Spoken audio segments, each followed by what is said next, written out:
Goeiedag almal.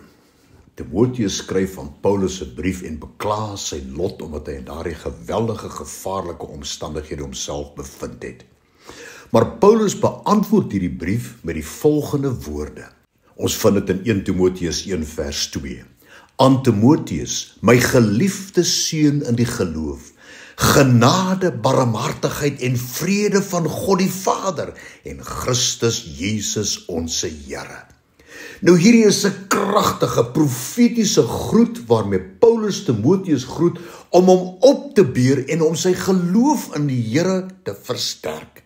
Kom ons kyk wat sê Paulus eintlik hier vir Timoteus. Die woord genade is die woord charis in Grieks wat in hierdie konteks dui op guns wat blydskap, plesier en opgewondenheid meebring. Met ander woorde, dit dui op God wat sy invloed uitstort oor iemand en dit bring voordeel mee wat plesier, blydskap en opgewondenheid meebring.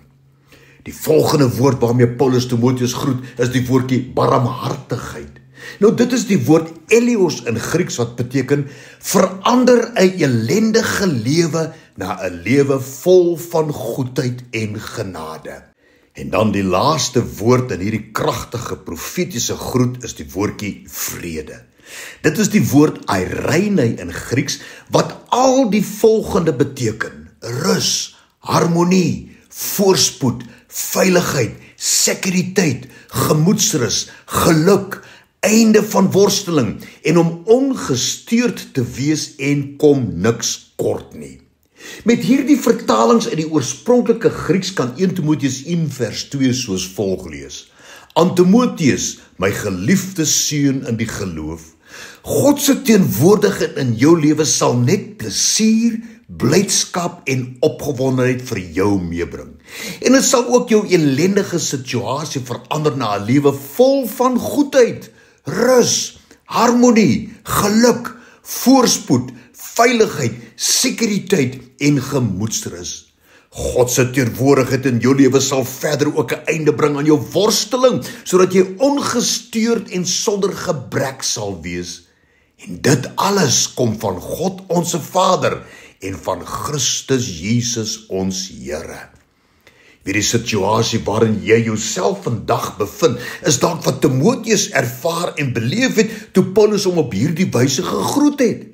Sy lewe was in gevaar, alles om hom het feitelik heeltemal in duie gestort, maar Paulus groet hom profeties met hoopvolle woorde. Timoteus, my geliefde seun in die geloof, genade, barmhartigheid en vrede van God die Vader en van Christus Jesus ons Here. Ek wil hierdie oordeenking afsluit met hierdie groet wat ek glo uit die hart van die Here aan jou is. Aan jou wat luister na hierdie oordeenking. Mag God se teenwoordigheid in jou lewe net plesier, blydskap en opgewondenheid meebring. En mag dit ook jou ellendige situasie verander na 'n lewe vol van goedheid, rus, geluk, harmonie, voorspoed, veiligheid, sekuriteit en gemoedsrus. Mag dit ook 'n einde bring aan jou worsteling, sodat jy ongestuurd en sonder gebrek sal wees. En dit alles kom van God jou Vader en van Christus Jesus jou Here.